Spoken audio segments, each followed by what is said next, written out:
तमाम रूहानी अमराज और मसाइल के हल के लिए पीर महमूद उल हसन तौहीदी चैनल को सब्सक्राइब कीजिए। बिस्मिल्लाहिर्रहमानिर्रहीम। अल्हम्दुलिल्लाहि वहदा वस्सलातु वस्सलामु अला मन ला नबिय्य बअदा वला रसूल बअदहु वला मासूम बअदा, अम्मा बाद। मोहतरम भाइयों और बहनों, अस्सलामु अलैकुम वरहमतुल्लाहि वबरकातुहू। एक ऐसा अमल है, एक ऐसा वजीफ़ा है कि जिसको अल्लाह रब्बुल इज़्ज़त ने इस अमल की, इस वजीफ़े की तौफ़ीक अता फरमा दी तो समझें कि उस बंदे की ज़िंदगी जो है वो बदल गई और उसका मुक़द्दर, उसका नसीब जो है वो जाग उठा और उसकी किस्मत चमक गई, उसके ज़िंदगी के दिन बदल गए। अल्लाह रब्बुल इज़्ज़त जिसको इस अमल की, इस वजीफ़े की तौफ़ीक अता फरमा देते हैं, समझें कि अल्लाह रब्बुल इज़्ज़त ने उसको गमों से, मुसीबतों से, तंगियों से, तंगदस्तियों से, परेशानियों से, फ़क्र व फाके से निकालने का फ़ैसला कर लिया, जिसको इस अमल की तौफ़ीक मिल गई। क्योंकि हमारा ज़िंदगी का यही मिशन है कि अल्लाह रब्बुल इज़्ज़त हमें अपने बंदों की हिदायत और शिफा का ज़रिया बना दे।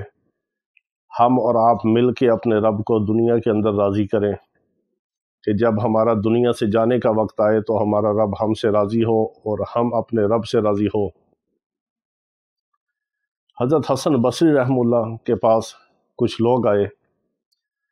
उन्होंने आकर कहा कि हमारे ऊपर अल्लाह की रहमत की बारिश नहीं हो रही, हमारी जो फसलें हैं, हमारे जो बागात हैं, हमारे जो फलदार दरख्त हैं वो सूखना शुरू हुए हैं। तो आप अल्लाह से दुआ करें और हमें कोई ऐसा अमल बताएं कि हम क्या करें कि अल्लाह की रहमत की बारिश हमारे ऊपर बरसे और हमारी फसलें, हमारे बागात जो हैं वो हरे भरे हो जाएं। तो उन्होंने फरमाया कि आप कसरत से इस्तग़फ़ार करें।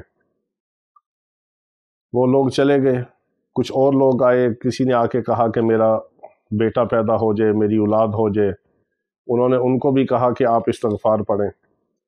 किसी और ने आके तंगी और तंगदस्ती की शिकायत की कि मेरे पास खाने के लिए कुछ नहीं है, रिज़्क़ हलाल नहीं है, फ़क्र फाका है, तंगदस्ती है, गुर्बत है, बदहाली है।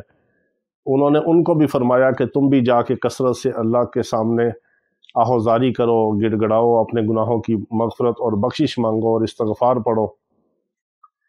एक कोई हमारे जैसा उनके पास बैठा हुआ था तो उसने सवाल किया कि आपने मुख्तलिफ़ लोगों को, मुख्तलिफ़ उनके मसाइल के लिए आपने सबको एक ही अमल बताया है कि यही करो, तो इस अमल से सब के मसले हल होंगे? तो उन्होंने फरमाया कि क्यों नहीं होंगे, ये तो अल्लाह का बताया हुआ, अल्लाह रब्बुल इज़्ज़त का फरमाया हुआ अमल है कि तुम मुझसे मग़फ़िरत मांगो, माफ़ी मांगो, इस्तग़फ़ार करो।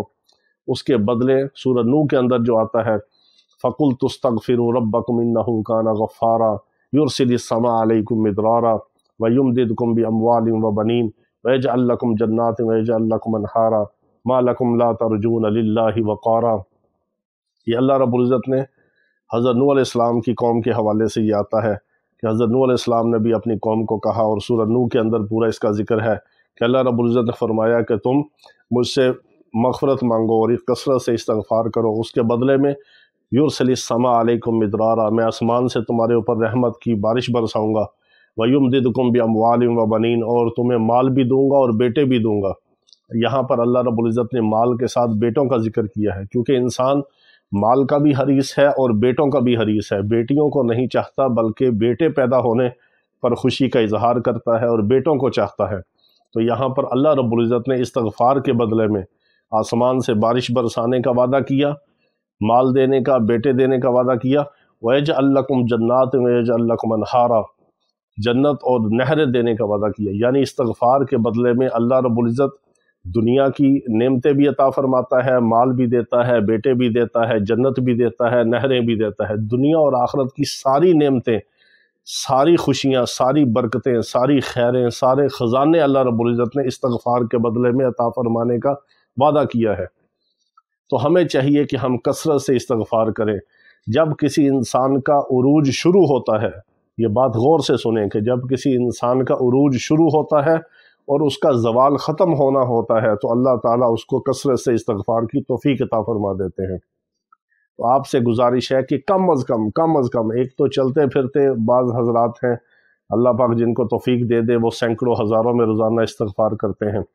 میرے آقا علیہ الصلوۃ والسلام نے فرمایا کہ میں 70 بار اللہ سے اپنی مغفرت مانگتا ہوں، حالانکہ میرے آقا علیہ الصلوۃ والسلام اور دوسرے تمام حضرات انبیاء کرام علیہم الصلوۃ والسلام جو معصوم عن الخطا ہیں، جن کا نہ گناہ ہے، نہ لغزش ہے، نہ غلطی ہے، نہ گناہ کا خیال آتا ہے کسی نبی کو، جو بالکل پاک اور معصوم ہیں، وہ اللہ سے مغفرت مانگتے ہیں۔ تو ہم جو گناہوں سے بھرے ہوئے ہیں، لتھڑے ہوئے ہیں، سراپا گناہ ہیں، ہمیں کتنی بار استغفار کرنے کی ضرورت ہے؟ استغفار جو ہے یہ تو میلے کپڑے کے لیے صابن کی طرح ہے، کہ میلے کپڑے کو جس طرح صابن جو ہے دھو کے اور صرف جو ہے وہ پاؤڈر اور جو دھو کے پاک صاف کرتا ہے، اسی طرح استغفار ہمارے آلودہ دامن کو، ہماری آلودہ روح کو، ہمارے آلودہ بدن کو، ہمارے لتھڑے ہوئے اور سراپا گناہ جو ہمارا بدن ہے اس کو دھو کر پاک صاف کرتا ہے، یہ استغفار ہے۔ تو ہمیں چاہیے کہ ہم صبح و شام کم از کم ایک تسبیح استغفار کی کریں اور پھر اپنے رب کی رحمت کو دیکھیں۔ استغفار کا یہ صیغہ بہت ہی ببرکت ہے، اس صیغے کے اندر اللہ رب العزت کا اسم اعظم الحی القیوم ہے، تو اس صیغے کے ساتھ آپ صبح و شام ایک ایک تسبیح استغفار کی ضرور کریں، اور ہمیں دعا میں یاد رکھیں یہ استغفار کا صیغہ ہے استغفر اللہ الذی لا الہ الا هو الحی القیوم واتوب الیہ۔ یہ بہت ہی بابرکت، بہت ہی طاقتور ترین اور گناہوں کو دھو دینے والا اور اللہ کی رحمت کو کھینچنے والا اور دعاؤں کو قبول کروانے والا استغفار ہے۔ اللہ تعالی ہمیں کثرت کے ساتھ استغفار کرنے کی توفیق عطا فرمائے۔ وآخر دعوانا الحمدللہ رب العالمین۔